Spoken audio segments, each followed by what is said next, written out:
Traoré Luceni, chargé des cours de chimie au secondaire.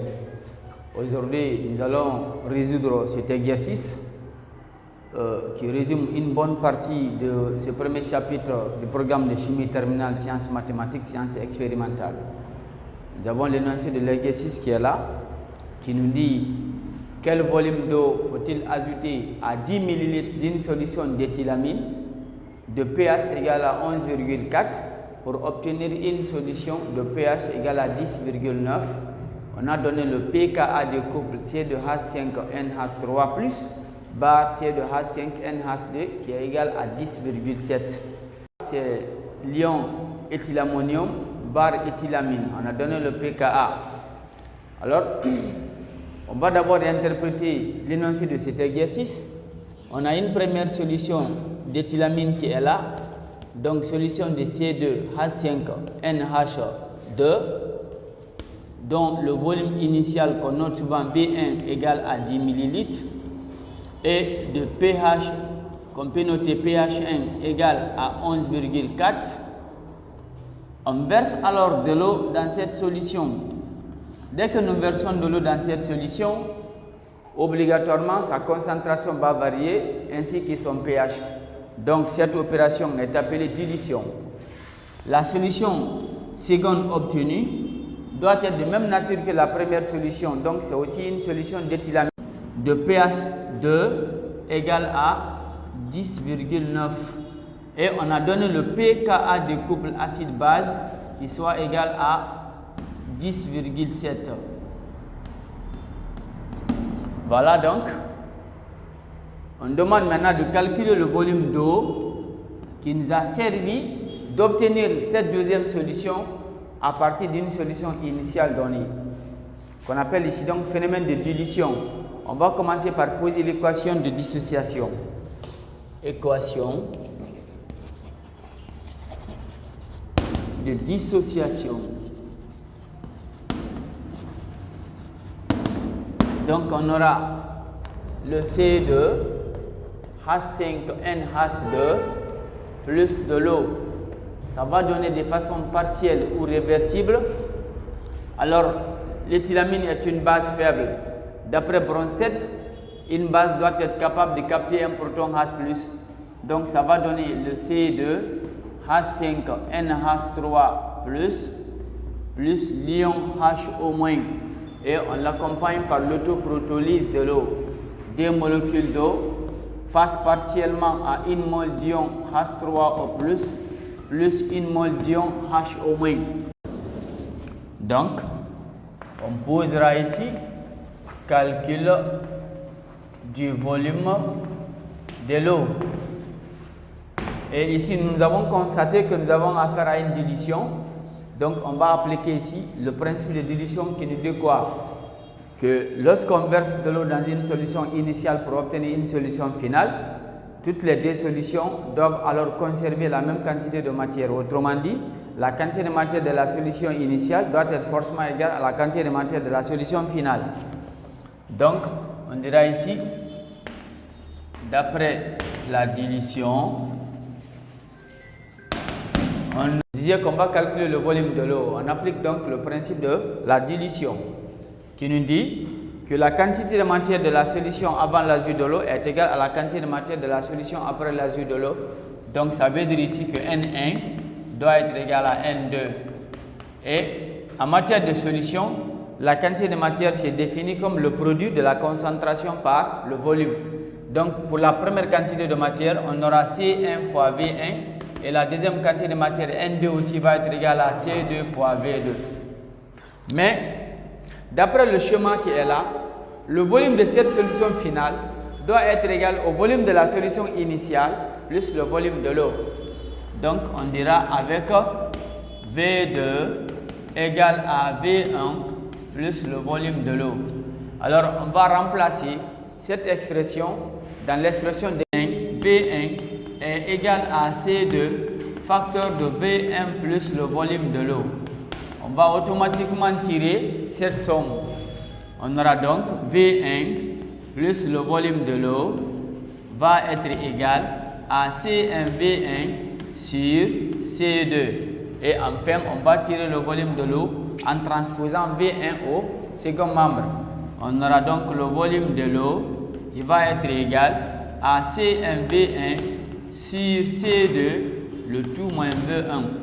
Alors nous avons V1 au niveau de la fraction, nous avons également V1 ici. Donc le volume de l'eau sera finalement égal à V1 facteur de C1 sur C2, le tout moins 1. Voilà l'expression que nous allons utiliser pour déterminer le volume de l'eau. Alors ici, nous avons deux inconnus qui sont la concentration C1 et la concentration C2 des solutions avant dilution et après dilution. Alors pour déterminer ces concentrations, nous allons alors utiliser ce qu'on appelle la conservation de la matière. Donc, on va dire détermination des concentrations C1 et C2.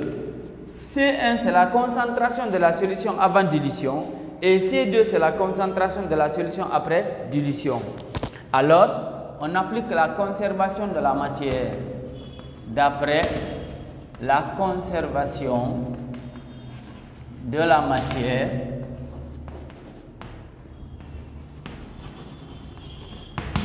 on a 2 points.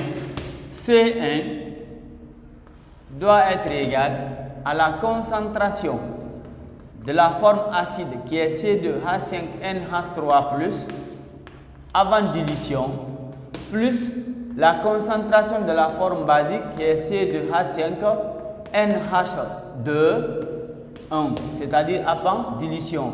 Et C2 aussi, c'est la concentration de la forme acide, donc C1, C2 du moins H5NH3+, après dilution, plus la concentration de la forme basique C2H5NH2 après dilution.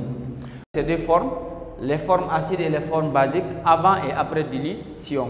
Pour ce faire, on est obligé de calculer pour chaque valeur du pH, c'est-à-dire pH avant dilution et pH après dilution, pour calculer les concentrations des espèces présentes dans chacune de ces solutions.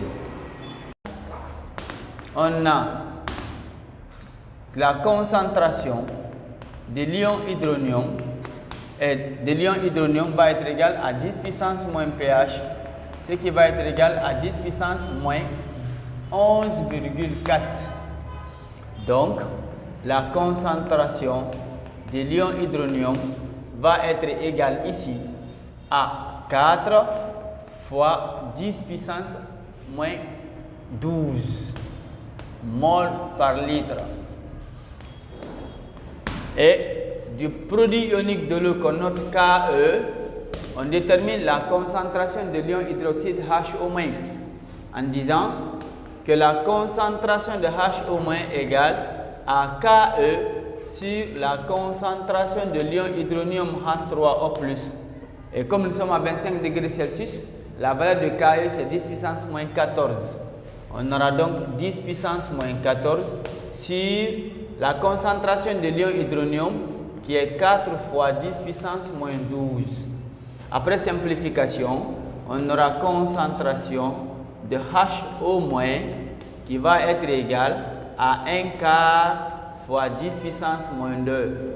1 quart ici, c'est 1 divisé par 4. Et 0,25, c'est 2,5 fois 10 puissance moins 1. 10 puissance moins 1 fois 10 puissance moins 2 va donner 10 puissance moins 3. Donc en mol par litre. Donc la concentration de l'ion hydroxyde HO- est égale à 2,5 fois 10 puissance moins 3 mol par litre. Et de la forme acide ici, qu'on va déterminer par électroneutralité de la solution.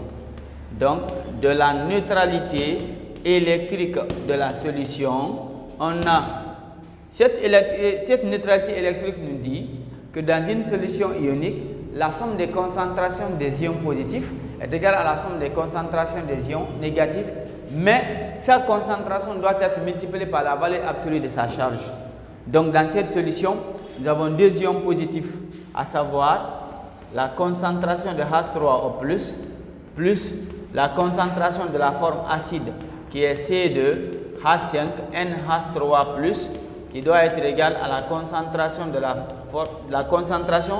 de l'anion ici, qui est HO-, c'est le seul anion. Et de là, on va tirer la concentration de la forme acide. La concentration donc de C2H5NH3+ va être égale à la concentration de l'ion HO- moins la concentration de l'ion H3O+. Mais voyons l'ordre des concentrations H3+ est de l'ordre de 10 puissance moins 12, tandis que la concentration de HO- est dans l'ordre de 10 puissance moins 3. Ça veut dire qu'on peut négliger la concentration de l'ion hydronium devant la concentration de l'ion hydroxyde. Donc, la concentration de l'ion hydronium doit être doublement supérieure à celle de l'ion hydroxyde.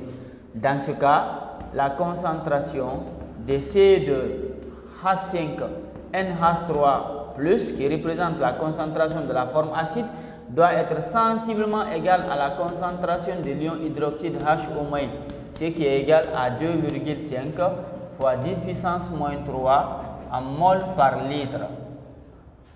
Et va ici maintenant la concentration de la forme basique qui est sous forme moléculaire. Dans ce cas, d'Anderson. Donc, on dira, d'après Anderson, Anderson nous dit que le pH est égal au pKa plus log de la concentration de la forme basique sur la concentration de la forme acide. Alors de cette expression, on va tirer ce rapport, la concentration de la forme basique sur la concentration de la forme acide. Donc cela implique que la concentration de la forme basique sur la concentration de la forme acide qui va être égale à 10 puissance pH moins pKa. Et là, on tire la concentration de la forme basique. La concentration donc de la forme basique est égale à la concentration de la forme acide multipliée par 10 puissance pH moins pKa.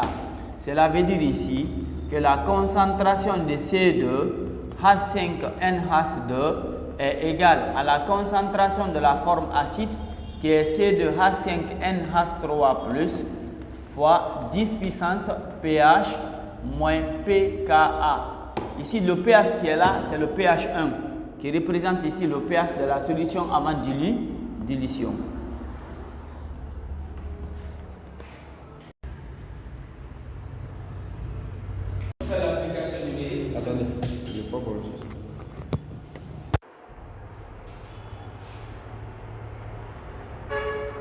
Donc la concentration de C2H5NH2 va être égale à 2,5 fois 10 puissance moins 3 multiplié par 10 puissance pH moins pKa.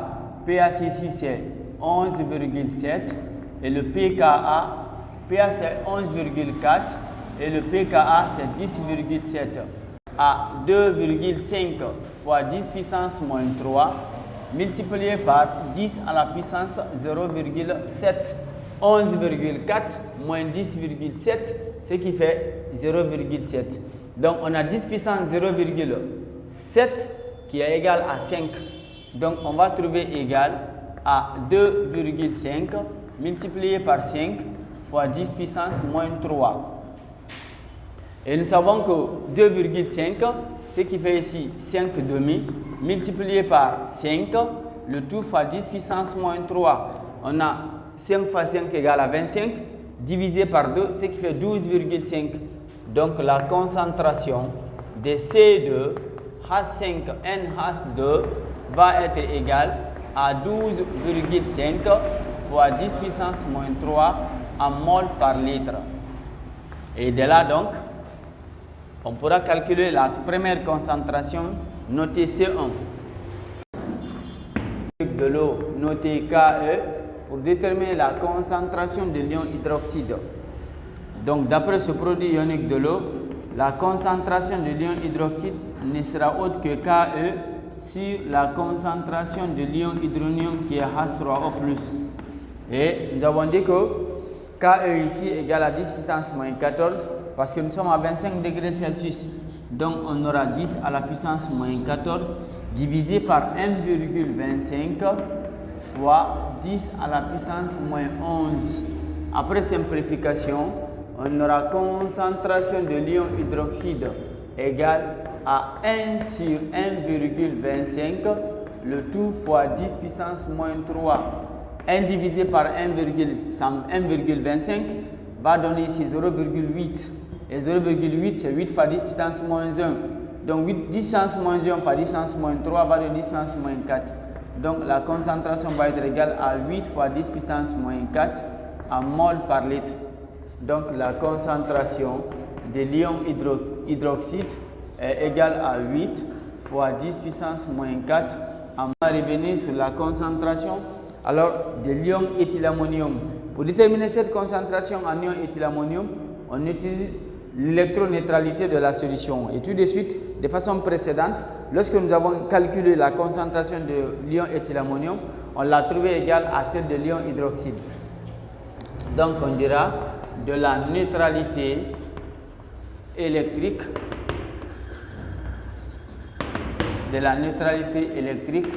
on a la concentration de C2H5NH3+ doit être sensiblement égale à la concentration de l'ion hydroxyde, ce qui est égal à 8 fois 10 puissance moins 4 en mol par litre. Je reviens maintenant également 2 points. La concentration de la forme basique est égale à la concentration de la forme acide fois 10 puissance pH moins pKa. Alors on aura ici la concentration de C2H5NH2 va être égale à la concentration de C2H5NH3+ fois 10 puissance pH2 moins pKa. Alors en faisant l'application numérique, on aura ici concentration de C2H5NH2 va être égale à 8 fois 10 puissance moins 4, 8 fois 10 puissance moins 4 fois 10 puissance pH2. pH2 c'est 10,9 moins pKa qui est 10,7.